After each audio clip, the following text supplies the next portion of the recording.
Сөз Сурабалдиева Эльвира Жыргалбековна да.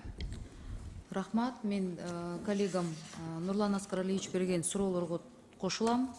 Сөзсүз түрдө ар бир ушундай мыйзам келгенде алдын ала мындай расчеттор менен кирсеңиздер туура болмок, урматтуу коллегалар да. Анан Марлен мырза, сиз айткандай эң чоң полигону бар 1 май округу, ошол округдун депутаты катары экологияны коргой турган маселелерди көтөрүш керек. Мен ага кошулам. Бирок анын экинчи жагы бар. Ошол эле мусорный полигонду ушунча жылдан бери мындай алдын ала иштерин жасай албаган күнөө деген мен ойлойм как раз таки именно биздин Бишкек шаарыбыздын мэрияда болуп атат, акчалар уурдалып атат, аягына чыга албай жатышат. Менде мындай суроо да, ушул пакеттердин немесин сиз айткандай экспертизасын кайсы орган кылат? Мурда экотехинспекция кылчу да. Азыр эми буну министрлик, экология министрлигинин астында өзүнчө департамент бар, ошол кылат. Бирок менин билишимче, Минприрода ресурс айтып атасыз, ошол службанын текшерүүчү мындай кызматын деген биз тактай элекпиз да комитетте. Бүгүнкү күндө аларды 16 орган болот деп ишкерлер каршы болуп атат, депутаттар да колдобой жатат.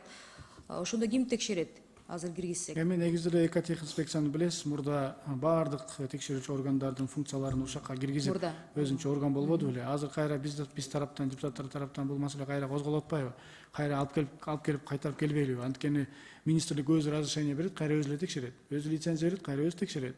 Где логика деген маселе менен азыр ажыратайлы деп атат да. Бирок это уже маселе уже өкмөткө да. Алар ажыратабы, ажыратпайбы пока белгисиз, бирок в любом случае азыркы учурда функцияны ошолор аткарып келатат.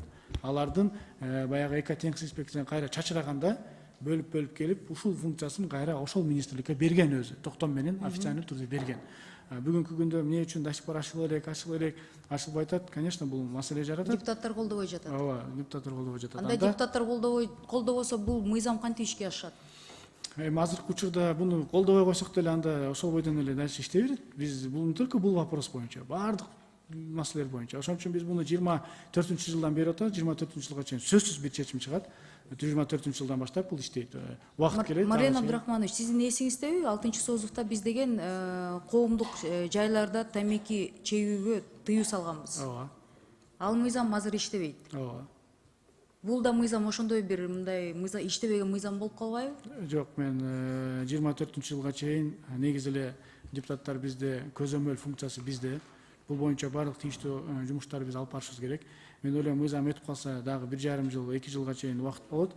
Мен ага чейин бир топ жумуштарды кылып, аткарып, анан жумуш мыйзам күчүнө киргенде даяр болобуз деген чоң үмүттө турам. Буну аягына чыгарганга чейин мен мындай жөнөкөй сөз менен айтканда аягына чейин чыгам.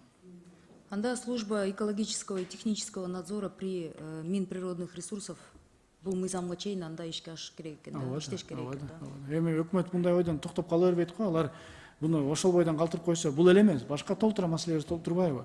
Ошондуктан кайра экотехинспекция түзүлөбү же башка болобу айтып 24-жылга чейин бул маселе чечилип калат. Дагы алдыда 1,5 жыл бар.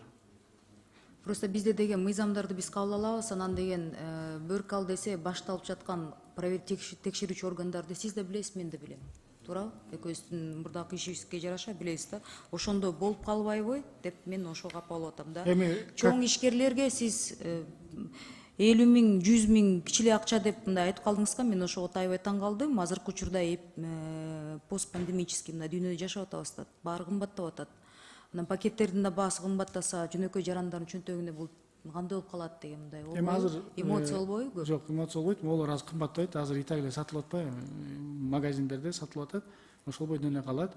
Болгону мыйзамдаштырып коебуз жана андан сырткаркы жана полимер менен берилген пакеттерди ордуна эле кетирип коебуз. Азыр и так эле сатылып атат. Анысы деле алып атабыз. Магазинге күндө кирип атабыз, мына Фрунзеге деле, Глобуска деле азыр и так эле биз сатып алып атабыз. Бүгүнкү күндө ошол разлагающий пакеттер чыгарган кайсы компаниялар бар? Бүгүнкү күндө компанияны билбейт экен, бирок бизде бар экен. Уже акырын бул маселени эсиңизде болсо керек, 2019-жылдан бери айтылып келет атпайбы биздин ушул бир эле компания, По-моему, 2-3 компания уже буга өтүп атат деп уккам. Мен билбейт экен бирок толук. Анда биз парламент ошол 2-3 компаниянын лоббисти болгон жокпузбу? Жок, тескерисинче буга экология менен прикрываться Жок, этип жок, жок. биз Буга- 2-3 компаниянын лоббисти болгон жокпуз, жок, наоборот, азыркы иштеп аткан, чыгарып аткан компаниялар баардыгы буга өтөт. Ошондо биз каалайбызбы, аларды кыстайбыз, өткөздүрөбүз. Түшүнүктүү. Марлен мырза, чоң сураныч. Буну деген коомдук талкууга сөзсүз түрдө ишкерлер менен талкуулаңыз, сөзсүз түрдө. Анан экологический движениени колдогон теги активисттер колдойт, мен да колдойм. Мен жанакы сиз айтып кеткен райондун өкүлү катарында туура түшүнөм да. Бирок ортодо деген ишкерлер жабыркап калбасын да, ошолор менен бир чоң талкуу өткөрүп, андан кийин да экинчи окууда комитетке алып келиңиз деп суранат элем. Ушун сунушту киргизем. Албетте биз ишкерлер менен Данияр Эрмекович, в обязательном порядке обсуждение бизнесмен болсун. Анан ошол бизнесмен болгон обсуждениеден кийин палата комитетке экинчи окууда келсин да. Менден сунуш. Рахмат. Хорошо. Экинчи окууга чейин ошол бизнесмендер менен сөзсүз түрдө жолугабыз, сүйлөшөбүз, алардын да үнүн угабыз. Бирок биз эми алар каалайбы, каалабайбы, эгерде буга өтсөк, бул туура эле кадам болот. Мен билбейт экенм, азыр чыгарабы, чыгарбайбы, анда тактап, кийинки экинчи окууга даярдап коебуз. Кайсы компаниялар бар экен, кимдер бар экен, канча количестводо азыр чыгарып атат же чыгарбайт атат, же буларды азыр башка жактан алып келип атабы, аны да тактап экинчи окууга даярдап коебуз. Мага чейин айтып кеткен Нурлан Аскаралиевичтин сунуштарын дагы экинчи окууга чейин тактап бериңиз деп сунуштайт элем. Рахмат. Рахмат.